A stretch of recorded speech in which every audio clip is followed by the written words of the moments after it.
Hi there, everyone. It is another episode of LDTV Talk.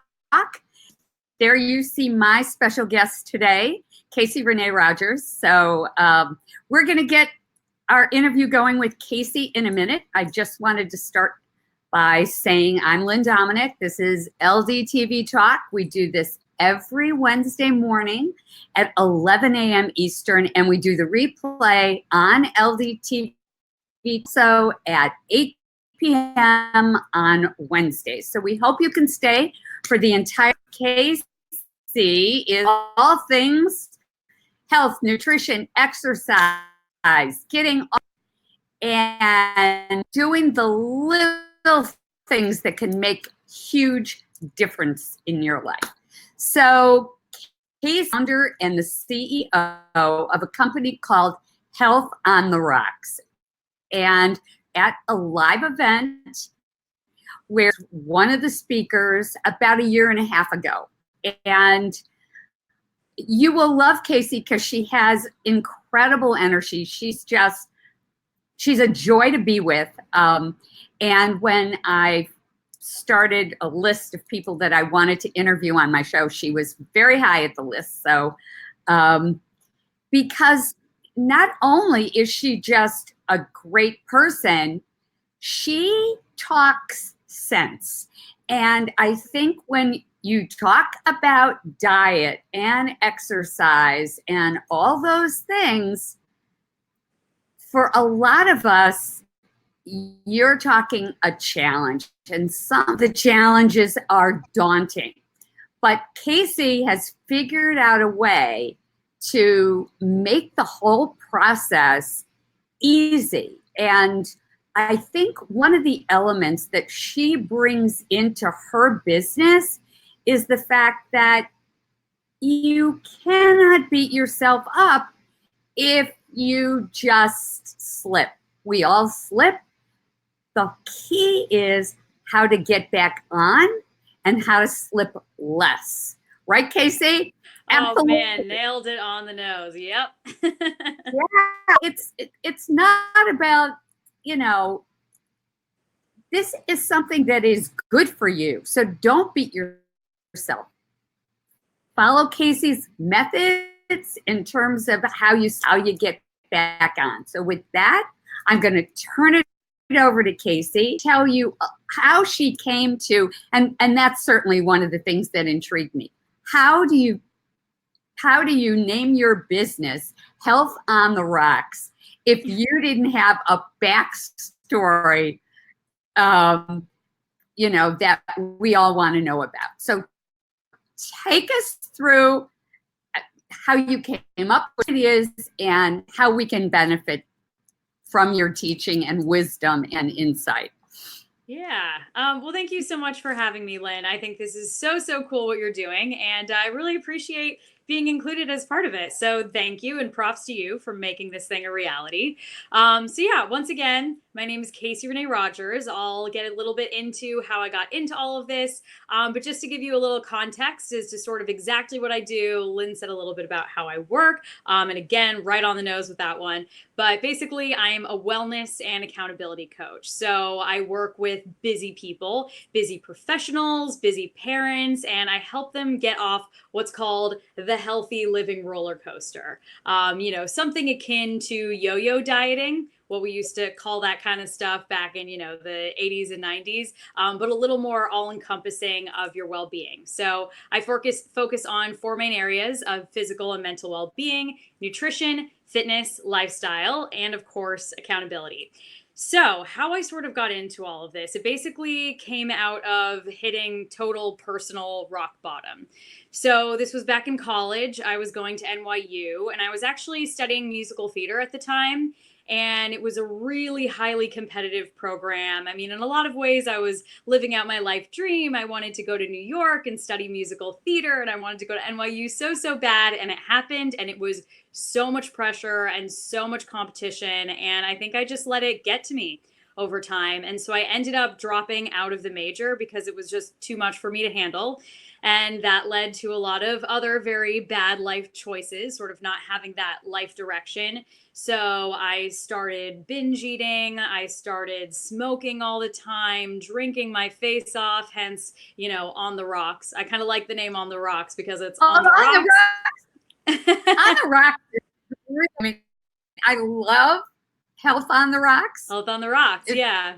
And the other part I like about the Health on the Rocks is it's also on the rocks, when things are a little shaky, on the rocks. So on the rocks, on the rocks. It's fair to say that back in college, I had a period of time where I was very much on the rocks. So anyway, I went through this really bad period. I got involved in a very toxic relationship with an emotionally abusive alcoholic, as you do. And, all of these bad decisions led me into this very dark place. And then through a crazy set of circumstances, I ended up having to get last minute acid reflux surgery. So it happened very, very quickly. I went into the hospital to see if I was eligible on a Monday. And by that Friday, I was on the operating table. And I just came out of that surgery feeling so weak. In the process of making all of these bad life choices, I had a lot of shame involved in that. And I ended up isolating myself from all of my friends and my family. And I just felt alone and depleted and weak. So as part of my rehabilitation for the surgery, I started going to the gym.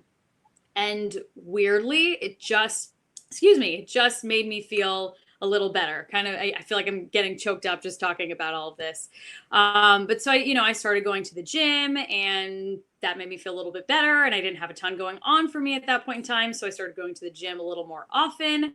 And then I was going to the gym frequently enough where I said, hey, maybe I should clean up my diet. So I cleaned up my diet. I got really into nutrition, and that led to other things too. I started focusing more on my recovery, my sleep, my stress management, and suddenly I started to feel better and kind of dig myself up out of this hole. And it really wasn't for any reason other than I was just building this physical strength that translated into emotional and mental strength. And at one point, I felt like I had enough of that strength to rejoin my musical theater major. So great. I re-enrolled in the program. This was the second semester of my senior year at this point, and I was way behind. All the other students had been auditioning for an entire semester, and how musical theater auditioning works is you go on like 50 auditions before you get anything. And I was like, I can't even think of that. I can't think of 50 auditions. I just have to go on one. Just go on one. And I did. And I actually felt okay about it. I discovered this whole well of internal strength that made me a lot more immune to the pressure and the competition. And I ended up getting a callback, which felt pretty good. And then I ended up getting another callback and another callback and another callback. And I swear what happens next, you will not believe it. And it is the God's honest truth. I got the job. From that one audition, I got the job. It was crazy. It felt so, so fateful. So the next fall, I left on the international Broadway tour of Grease, the musical, Summer Nights and Grease Lightning and all of that. And I never looked back. And I did that professionally for a couple of years.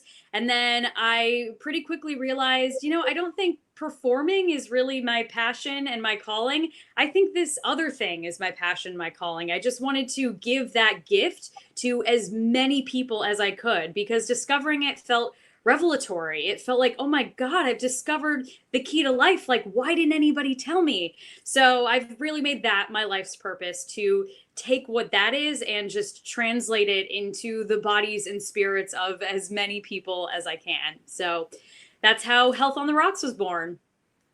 It's so fascinating to me, because last week we had on Desiree Marie Lito, and Desiree is a divorce and recovery expert. She's written books, she's doing courses now.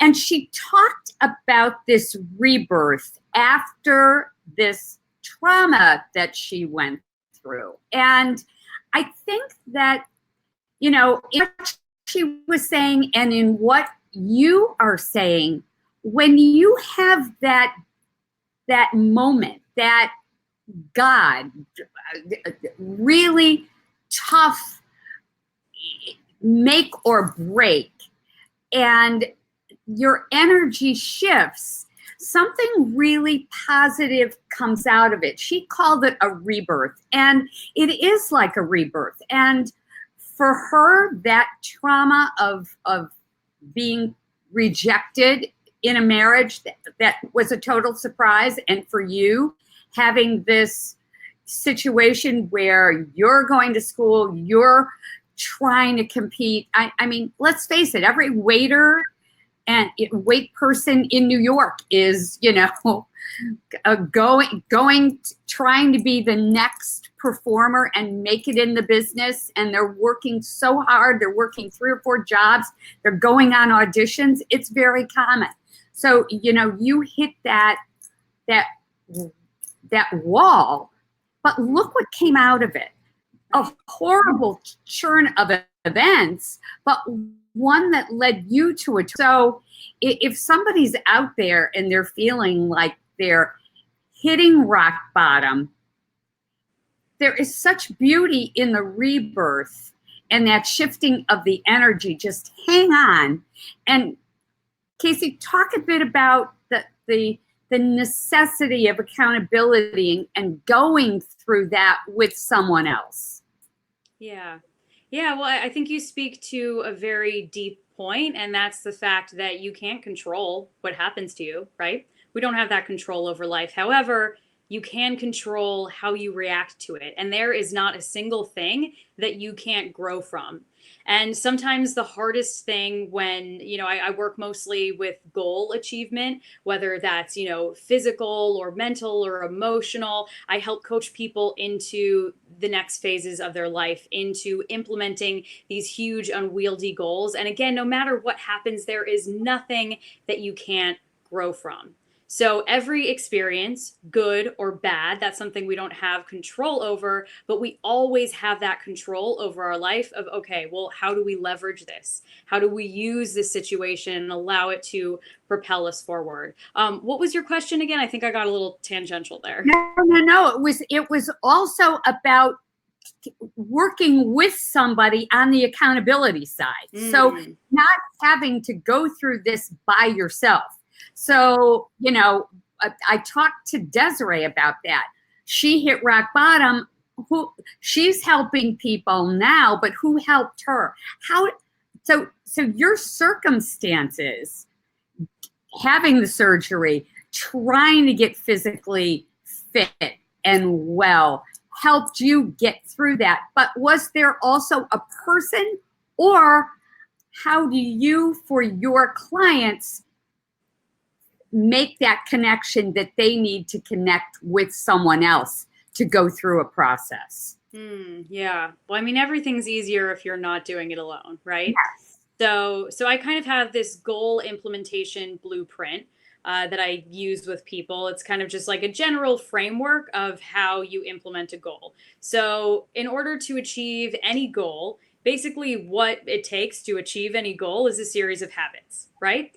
So whatever you're trying to do, whether it's lose weight, get that promotion at work, whatever the goal is, it's going to be built on a foundation of a series of positive habits that you do consistently.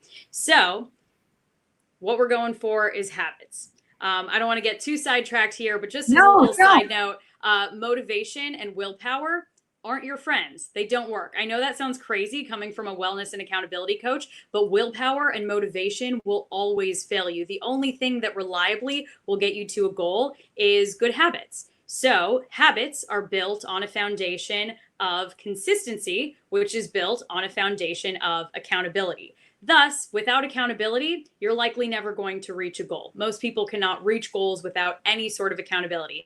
So you start with accountability, that's a starting place, and then you build consistency out of that accountability, and then you build healthy habits, and then you reach your goals. So that's kind of, those are the stepstones on your way to where you're going. So what I do with people, and what I advise anyone to do if they're trying to implement any sort of goal, level up their lives, their careers, whatever it is to make sure you have an accountability structure in your life. So there are kind of two types of accountability. There's internal accountability, meaning that I'm accountable to me and only myself, and whatever I think in my head, in my brain, that's exactly what's going to happen. And then there's external accountability, where if someone else is depending on me, if something else is depending on me, then I'm going to make sure I do whatever it takes to make sure it happens and get it done. So most of us, we have both things going on at once in various levels. So I tend to work with a lot of people who need that kind of external accountability, someone to hold their feet to the fire, someone that they are beholden to in order to do all of the positive actions that we've set up for them. So I help them kind of figure out based on their goals, what those kind of keystone habits should be. And then I help hold them accountable to them so that over time, we take these huge, unwieldy, crazy goals and we make them very doable. We take all the small, tiny little steps together that you need to do in order to get there. So when say I came to you and I said, Casey, I saw you on LDtvTalk. I thought you were great. I want to work with you. Here is what I'm trying to do. So would it take one session to really kind of stand, or does the actual structure of the plan take longer? Take us through how that would work. So, it can. I mean, sometimes I'll meet with a person and we'll just rapid fire.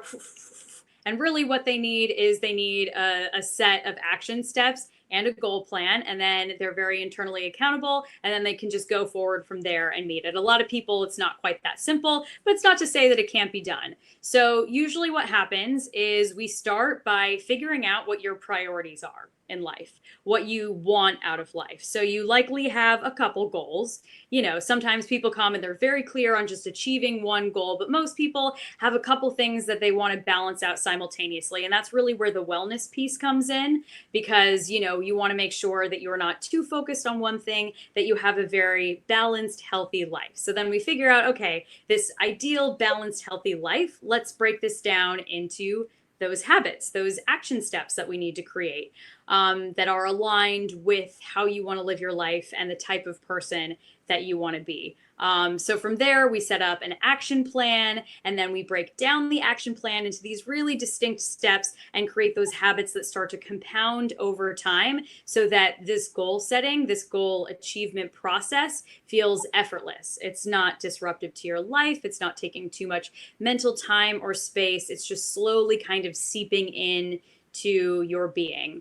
Another thing that a lot of people encounter is ambivalence. So sometimes I end up helping people resolve ambivalence because sometimes you have certain decisions to make or certain things you want, but you also kind of want what's on the other side as well. I kind of want to do this, but I also kind of want to stay in my comfort zone where I am because there's something really nice about that.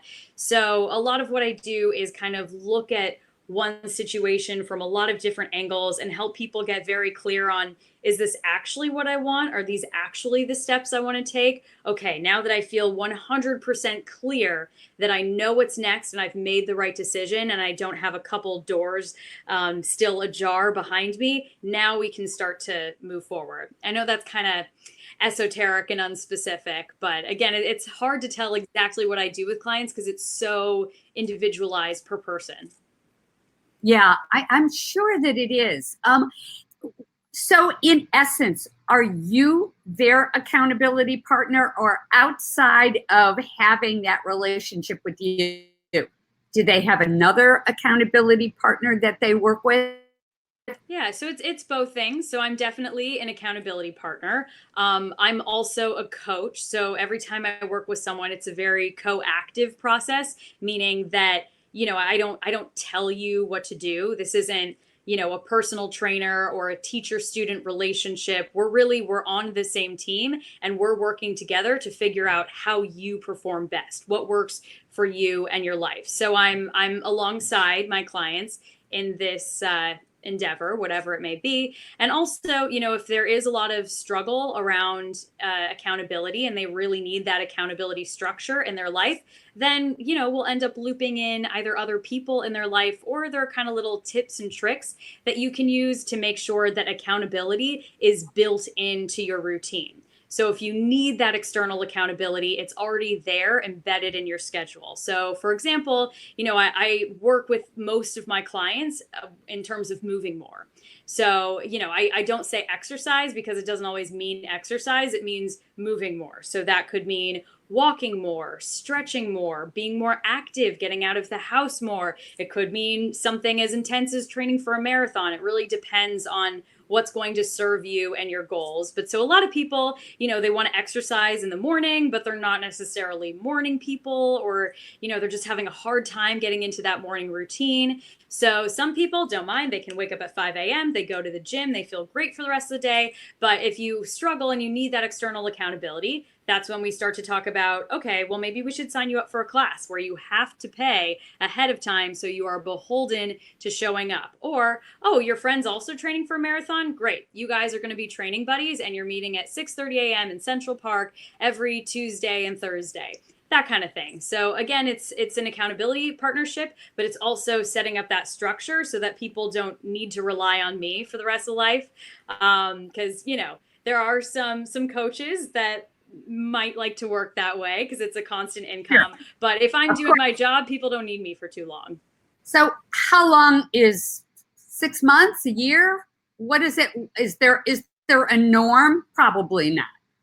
Probably not. It depends on the individual goals. And, the interesting thing is sometimes people think that they have a set of specific goals or things that are very unachievable, and then they achieve them and they start to transform. And then they realize, wow, there's this whole new set of goals I have. Okay, I've leveled up my life. I've leveled up my relationships, my career, my health, whatever it is. And sometimes that becomes addictive and they keep wanting to up the ante over and over again. So for people who are pretty set, this is my goal, this is what I want to do.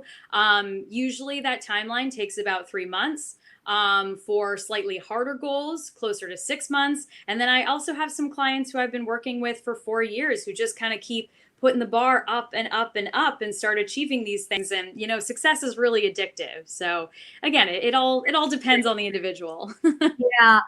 Would you find now that obviously Health on the Rocks has been, thriving for a few years, would you say that there is one area of people's lives that they come to you to fix more than others? Is it eating? Is it exercise? Is it, losing weight? Is there something that you see as more common than others? Yeah. So nutrition is a huge one.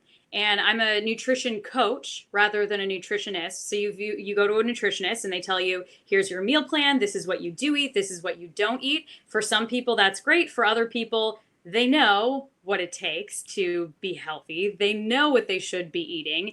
And yet it becomes very hard for them to do it or to do it sustainably. So I work on more kind of overarching habits that'll give you more bang for your buck, in my opinion, rather than just do eat these foods, don't eat these foods, which it is hard for a lot of people. They struggle with that. So we'll practice, eating slowly, eating to 80% full, making sure that your plate is balanced, that you have a better relationship to your food, something not quite intuitive eating, but akin to that, something that involves everything, your whole, not just your physical body and what's going in your mouth, but how it's going in your mouth, trying to make that process a little more mindful, and also considering all the other elements of you that go into eating, your emotional and mental self. That's all very wrapped up in the types of things you want to take to give energy to and nourish your body. So that's a big one. And another one I find, and I do find this to be a particular struggle for women in particular, is taking the time and the mental space to prioritize you. Because intellectually, we all kind of know that when we take care of us, we are taking care of the people around us. We're going to be more effective at our jobs, at our lives, with our children's, with our spouses, with our friendships. We're going to be more effective all around. And yet it can feel really addictive and easy to just take care of everyone else around you. And I am totally guilty of this. I am a lifelong people pleaser. And that's been part of my journey into being able to prioritize and take care of my physical body, because it can feel like a selfish act even though it's actually the opposite. But kind of unlearning a lot of those societal things about that, and just getting people to prioritize taking care of themselves. Absolutely. I think that, this comes up a lot. Women, as these traditional nurturers, feel this obligation, whether it's conscious or unconscious, to always take care of others and of the busyness that we have in our lives. We take a back seat, and you really can't effective others unless you're really making the time for yourself. There's something that you would say to people who are watching this is the first step in self-care. What would you say? So they probably can't run out and have a spa day. That's probably not going to be something they can easily do. But what is something that is a little thing that can start you on a better way to self-care? That's a fabulous question. And my answer to it is probably going to sound surprising. So let's talk about this. If I am at the very beginning of my self-care journey, what should I do first in order to start prioritizing my self-care? My answer to that would be set some boundaries around your time. Recognize that time is the most valuable asset that you have in most cases. And so I encourage people to be very specific about who they're giving their time to and how they're spending their time. So the biggest barrier of entry to taking care of yourself for most people tends to be time. I'm just too busy. I have too many obligations. There's too much going on. I don't have the time to take care of myself. So it's really a matter of getting clear on your priorities, which includes who is worth your time, what is worth your time, and then making sure that you put yourself in that set of priorities, that you're giving yourself space and time that you need for whatever it is. And at the end of the day, what you do for your self-care is totally secondary to just doing it at all. So, if that's painting your nails, great. Spend a half hour a couple times a week painting your nails. Maybe it's going for a massage. Maybe it's meditating. Maybe it's yoga. Maybe it's walking around alone outside. Maybe it's spending more time with your children. Whatever it is, it's just about carving out that very sacred time. And so when you do figure out, okay, so I want to fit some of this good self-care time in, what can I boot out of here in order to make some room for this good stuff? So, some easy examples of that might be delegation at work. Also at home too, is there anything that you can outsource, even if it's as small as laundry? Or if you don't, you want to treat your body better, but you don't have time to meal prep, maybe get a meal service. Everything is workable. It's just a matter of figuring it out. So there's delegation. We do tend to spend a lot of time with news and infotainment. You want to stay woke. You want to know what's going on in the world. But I definitely see that there's a tipping point with a lot of people with the news where it stops being informative and it starts being either addictive or depressing, especially, the world in the state it's in right now. Yep. So boundaries around that. And also, social media, TV, all of these little things that, minute by minute kind of start to sap our time away from us over time. And some harder examples of that could be practicing saying no more. Not overwhelming yourself with obligations. Perhaps it's setting some more boundaries in your personal life, at work, whatever it is. Those are slightly more nuanced. And if, you do decide to go down that path, I encourage you to do it with a coach. Setting up business hours can be a big thing because, with technology the way it is, sometimes the job situation, it's unclear when your work hours start, when they end. If you do find yourself not being able to sleep because of that work stress, that might be a good time to investigate, okay, do I need to set some work hour boundaries here? So time is self-care, taking any sort of time for yourself, your mental sanity, hopefully your body as well. That is self-care to me. It's as simple as that.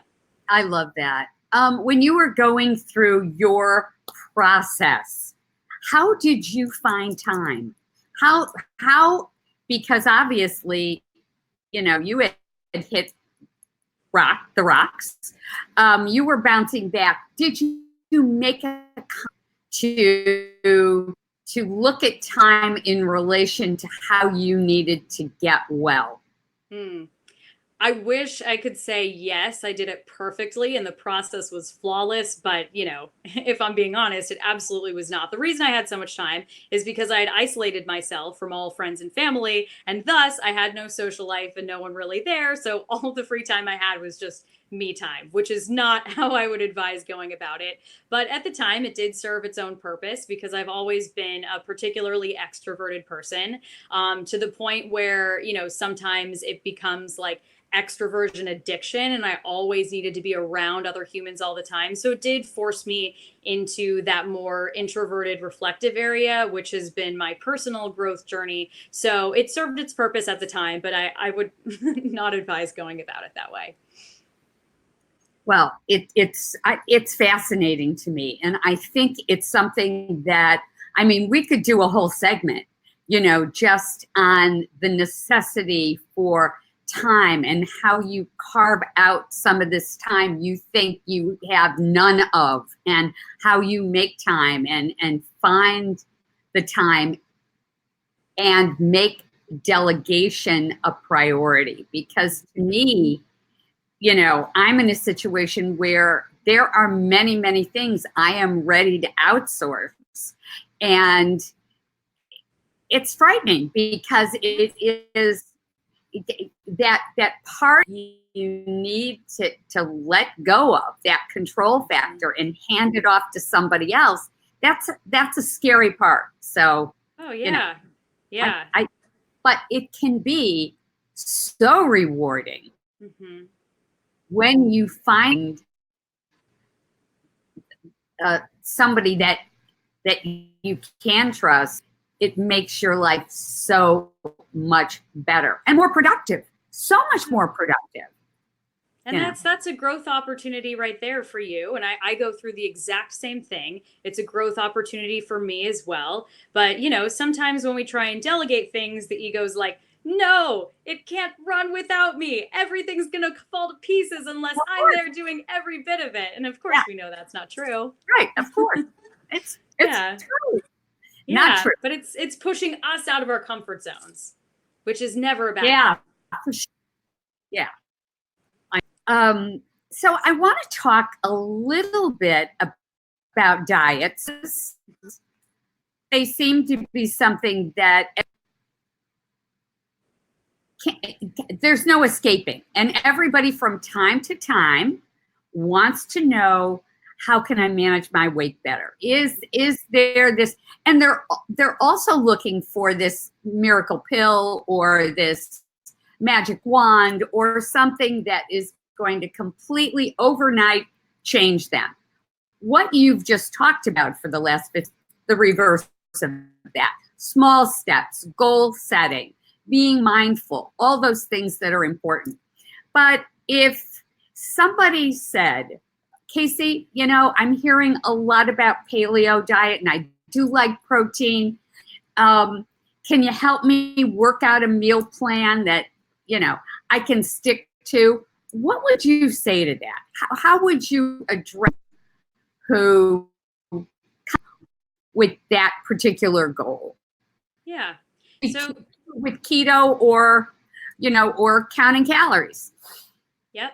Yeah. So the be all end all is different ways of eating work for different people. And I take issue with the word diet because any diet with a start and an end date won't work the way you want it to. I just promise you that is the case. It has never worked. Ask anyone who's been on a diet. You've likely experienced them yourself at some point in time. Dieting culture is huge. I used to do it all the time too, and it never works the way you want it to. And we come out of those experiences saying, I failed. I'm a failure. I can't do it. If I had been better, if I had been more motivated, if I had more willpower, I'd be able to stick to this diet, but I can't, and I'm a failure, and that's the way it is. But, like we discussed earlier, motivation and willpower are not your friends. They're not reliable. You can't count on them.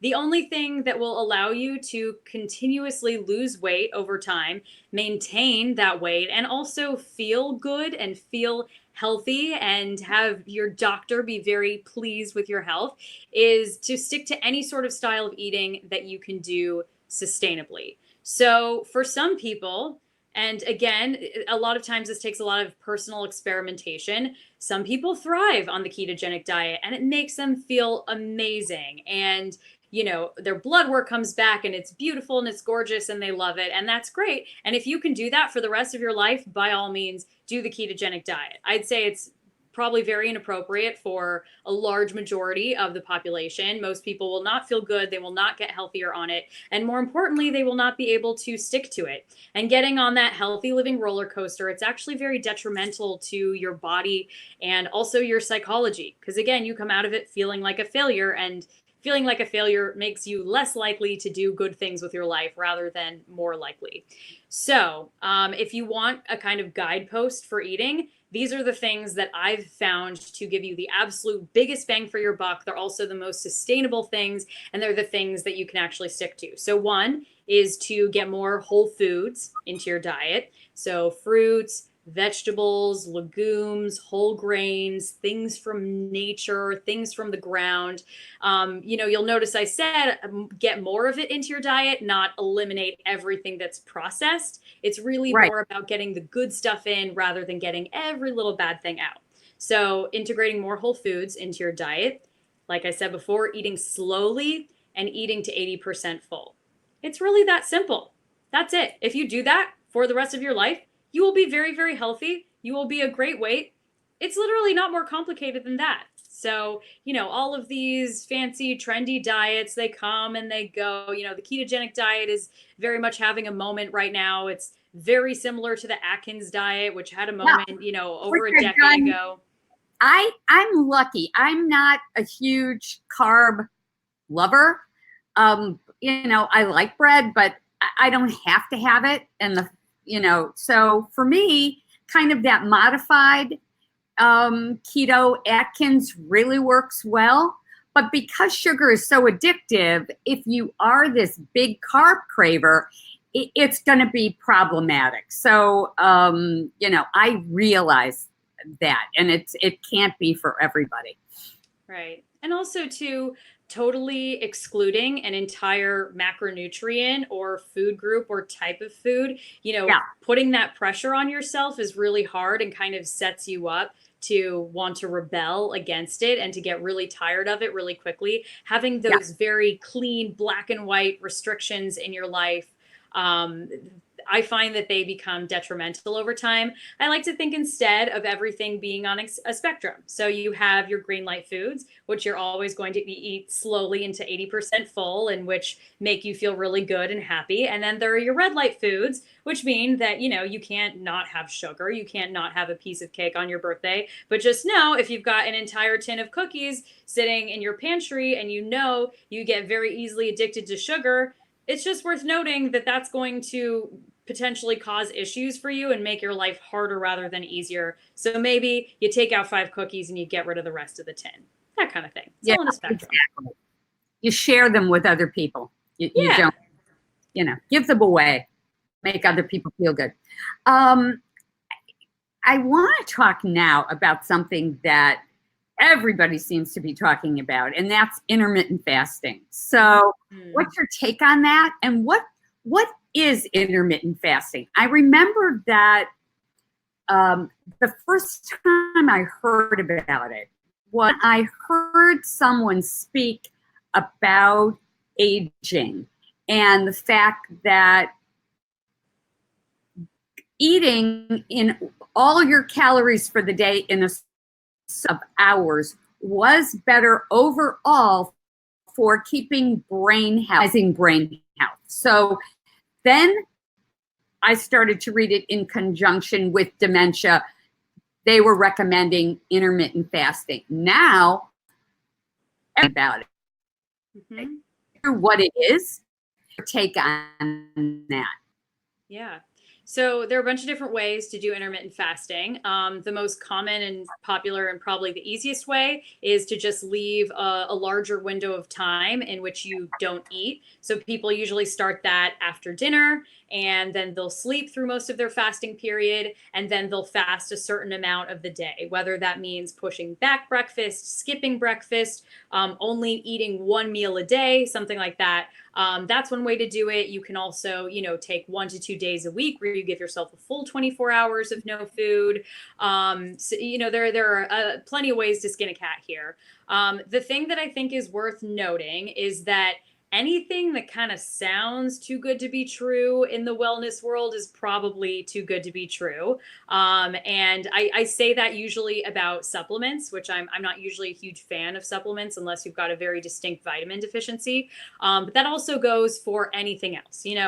So if you search intermittent fasting online, you're going to get plenty of articles saying this is the best thing ever. It cures all diseases. You're going to live forever. You're going to feel amazing. And then you're going to get plenty of articles that also say it's BS. It's not worth doing. Don't bother. Don't try it.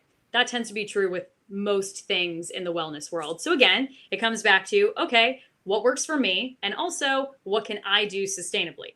So it's interesting that you brought up intermittent fasting, because though that is one of the things that I have found does work for me and my personal life. So I've been intermittent fasting. Huh? It works for me too.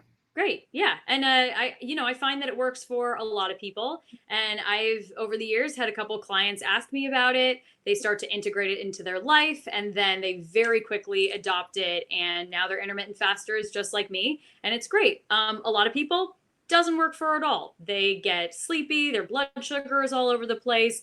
Not a good situation for them. But if you are the type of person who, you think this might be right for you, I'd give it a little window to try it out, see if it works, maybe 3 or so weeks, and just continually check in and ask yourself, how do I feel right now? Does this fit my lifestyle? Everything that I'm doing with my schedule in my life, does it physically feel good in my body? And then sort of taking it from there. And I find that more people than I would think end up adopting intermittent fasting and really enjoying it. So if you think it could be for you, try it as an experiment. Don't take it as the be all end all, but why not try it? Yeah, for me, because I work at home and so does my husband, we do intermittent fasting very different than other people because we're early risers. So we stop eating as early as possible. We'll have big lunches and we'll have something maybe at 5:30 in the afternoon, and then that's it.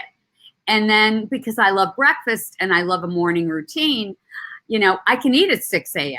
So it really is, it helps me stay away from sweets at night. I know there's a cutoff point, so I don't have them. And I've never really, been a big sweet person during the day. So it kind of eliminates a lot of sugar for me, or sugar cravings works really well. So, but I know most people do the 8 o'clock stop and then 12 o'clock in the afternoon. But I have a bit of a blood sugar issue, and I can't go more than 12 hours really, or third kind of max. That's a really beautiful example of finding what works for you. Yeah. It really works absolutely great. It really does. So I love it. And when we go to France, they're 6 hours ahead. So I'm going to kind of be on that same schedule. So I won't have breakfast the next morning, and it'll be on my same time eating clock. So okay. Do you find having that specificity around your eating window that very much enhances how you approach the world from a nutritional standpoint? You feel like having that structure is very helpful for you. It kind of allows you to feel a little more relaxed and free, knowing that it's there and in place. Yeah, and I'll tell you that if I eat late, if I'm invited to if we're invited to a dinner party and we sit down at 8 o'clock, I just won't eat breakfast the next day. But breakfast is an important meal for me because I love the ceremony ceremony around time, early and nothing is going on. It's just a very relaxing time. But that's a great way to be able to have that flexibility because it's the hours and I know that it works for me. So, very happy with that. That's How about great. you? What's your cutoff? So I'm the opposite. I also sometimes in certain areas of my life, I do pretty good with rigid rules that allows me to feel in control of my life. Having very rigid rules around the intermittent fasting, I find kind of makes me a little more neurotic than I need to be. And Lord knows I'm a New Yorker. I don't need to be any more neurotic. Wow. So what I do is I typically eat and I finish eating whenever I'm eating at night. And then I skip breakfast and I'll eat at some point in the afternoon. And I really try and listen to my hunger cues for that specifically. So around when I start to get hungry, which, sometimes ends up being one meal a day, most of the time ends up being around, noon or so, I'll have my first meal of the day and I'll usually end up cutting off eating around 8 or 9 at night. And I found that really works for me. But it's really cool that, it's no surprise that you're very good at listening to your body and sort of feeling out what works for you and playing around with your lifestyle. I mean, you're so tapped in. It's not surprising at all, but it's a really beautiful thing that you've discovered that there's a very specific window that works for you. You like the rigidity around these are the hours I have to eat. That allows you to feel more in control of your life. But then you've also given yourself some wiggle room, some exceptions to the rule. Okay, if I get invited to dinner, I'll finish eating at 8 and I'll just skip the morning. And also you've taken into consideration your morning routine from an emotional standpoint. Oh, it helps absolutely. me start my day. So I want to commend you on that. That's some pretty nice personal development work happening there. Thank you. Thank you. That wasn't an option for me. I'm a tea drinker, not a coffee drinker. And I think having tea in and of itself is very ceremonial. The whole kind of tea ceremony that dates back to ancient times and having, the brewing process and pouring and the whole thing. It just works for me. So thank you. Thank you for the validation that I'm doing something right. I like that. Oh, yeah. So we're going to go to our lightning round now. Oh, I do have a question that somebody asked a while ago. What outside of dairy are good sources of food calcium? Oh man, calcium's in plenty of vegetables. It's kind of a fallacy that the only way to get calcium is from milk. It's if you want to dive really deep, a lot of that messaging comes from the dairy industry and the U.S. government. Yeah, they're very involved in the dairy industry and it's subsidized, and that's why you end up with milk in schools, and they need a reason to justify it. So they say, okay, calcium is milk. Calcium helps you keep your bones strong. So milk is the only way for you to have strong bones. So there are plenty of ways to get calcium. Just eat leafy greens. Yeah, you don't have to do dairy if it doesn't feel good with your body. And a surprising amount of the population does not do well with dairy. So if you're having some weird issues going, I know. They are. It is a major. It's a major problem. I've managed to give it to really stop it, with the exception of cheese. Cheese is the one exception I make, but no more milk. I find that cashew milk is just a great substitute. I absolutely love it. It's delicious. But cheese, not yet. Yogurt, definitely. Gotten rid of that. Good. Yeah. Another little tip around dairy is people who don't do well with dairy. A lot of it comes down to quantity. So I'm sure that, a little bit of cheese on top of your pasta is not going to make a huge difference for you. But also the full fat dairy, a lot of what makes dairy feel bad for people is actually the milk sugars, and having low fat and non-fat dairy items have more naturally occurring milk sugars in them. So if you get the full fat options, you're less likely to have that negative reaction. Absolutely. When I go to France, it's going to be definitely cream in the, if I do have coffee, it's going to be definitely cream. It's not going to be Live a little, Lynn. I don't think they do skim milk over there. They might now. But I don't think skim milk is a terribly French thing. milk is definitely a no-no. Yeah, just a little quick thing on that. You should Google the French paradox if you want like a kind of display about what makes a society healthy versus not. Basically, there's no reason that the French should be healthy, and yet they're super healthy, and that's less because of what they eat and more because how they eat it. So I'll just leave that as a little cliffhanger. Just Google it. It's fascinating. Oh, can we put that? We'll put that in the notes. Yeah. We'll put that in the notes, guys, in LDTV Scoop when we're done. Okay. The best business advice you ever received. And that could be from the time you were performing also. That would be interesting. So the best business advice I ever received was actually from an architect, weirdly. But she told me, if it takes a week, you'll do it in a week. If it takes a month, you'll do it in a month. If it takes a year, you'll do it in a year. And that was just kind of speaking to the fact that you can create any sort of product in any amount of time. It really just comes down to what's required of you. So if you get this project and it lands on your desk and it's a 24-hour turnaround, you're going to figure it out. You're going to make it happen.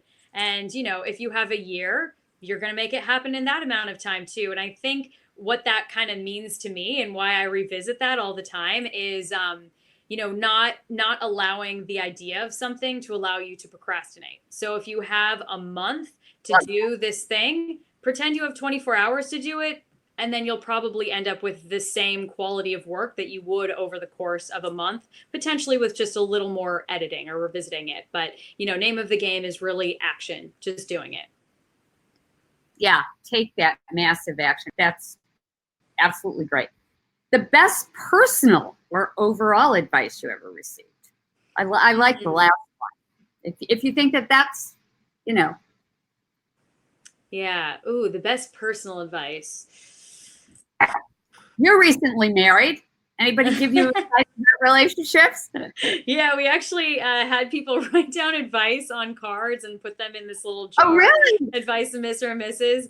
I got a lot of like, be good to each other, be kind to each other. I like don't go to sleep mad. That's a nice one. And then there was one that just said, Taco Bell solves all problems. Owner. I was like, know your audience. I don't think Taco Bell is going to solve this problem.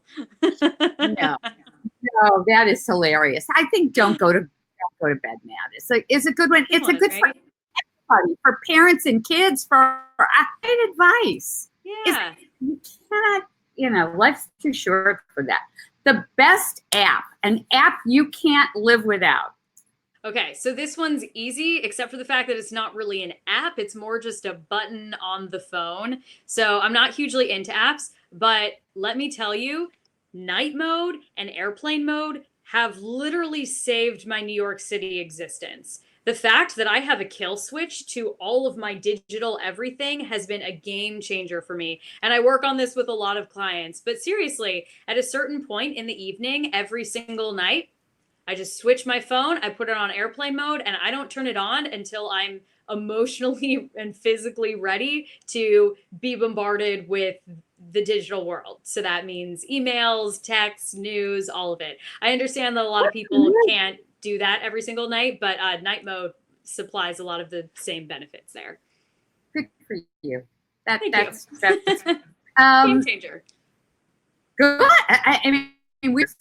I think that's a great one. A person or account our viewers should follow on and why? Marie Forleo. I just find she's got a lot of inspiration. Actually, you remind me a lot of Marie Forleo. Thank you. That's what Desiree said last week. Marie Forleo. I mean, she is.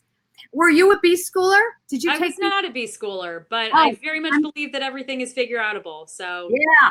I have not read the book. It's getting fantastic reviews. Yeah. As it should, because everything is figure outable.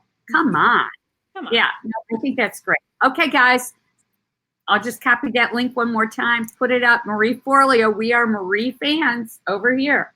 a charity that people may not be aware of that is doing great things? I think it's called puritywater.org. Oh, I'll get you the link for sure. Basically it's run by this guy. I saw him speak at this wellness event. He wrote a book called Thirst, and he's bringing clean water to a lot of very remote places in Africa and such. And they're an extremely transparent charity, and I just think that what they're doing is amazing. And yeah, I'll get you that link for sure.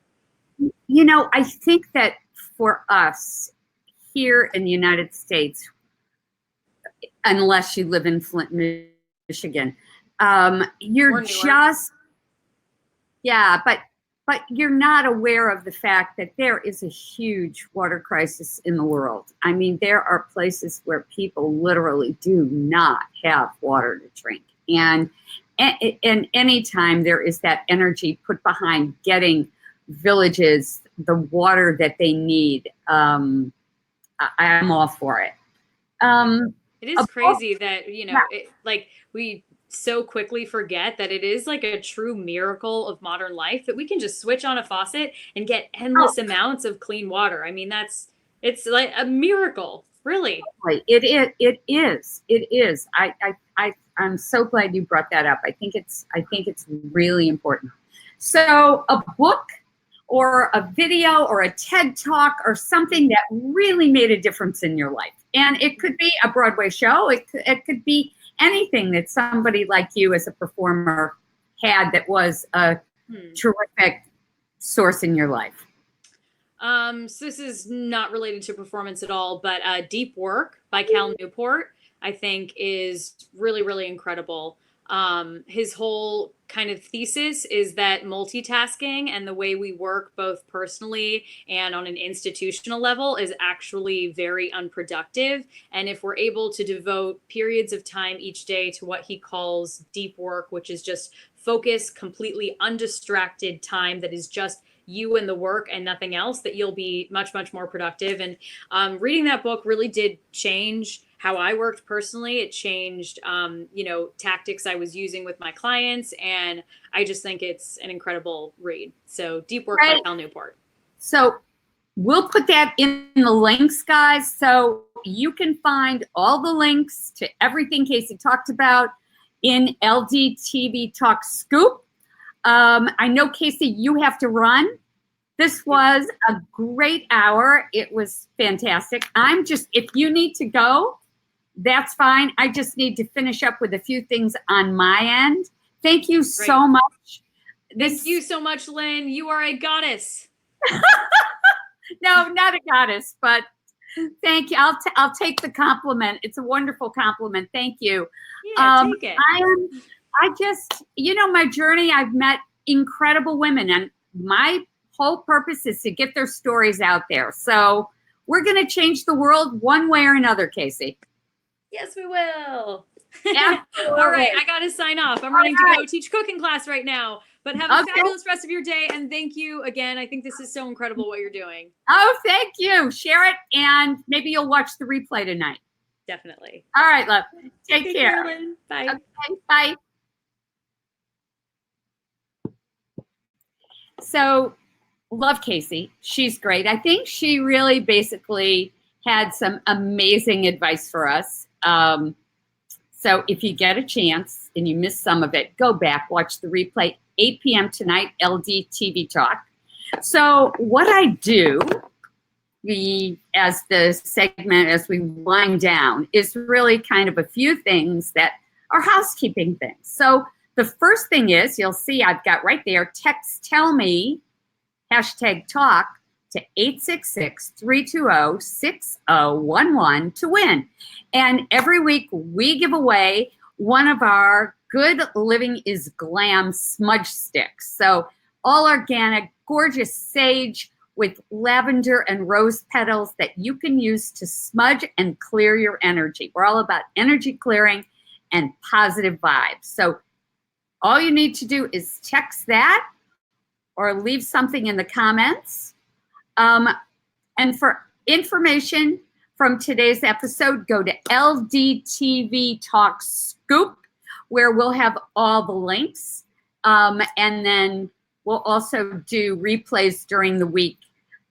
You'll be able to find this replay on LDtvTalk Scoop. So before I leave, though, one thing I'm fanning about, Madison Reed Root Touch-Up. So Madison Reed is an amazing company started by a woman using color that has no paraben, no ammonia, and they not only have glorious color, and they have, 2 blocks away, they have a location right here in Manhattan where you can have your hair colored, which I've done. I love my hair colorist in Connecticut, but I love the fact that I can use, 2 blocks away, and I can get, something that's all natural at any time. It's just easier. But they also have this amazing root touch-up that is so easy to use, and so you don't have to worry about cleanup. I mean, it is a snap. It is amazing. So I'm fanning about this, which is great. So anyway, Madison Reed, Google it. Great. And before I leave, I saw a quote. So Sophia Loren was 85 years old this week. And why isn't this up on my screen? She talked about the fountain of youth, 85. So I think that, people who have traveled to Italy, they love Italy. There's something about Italy.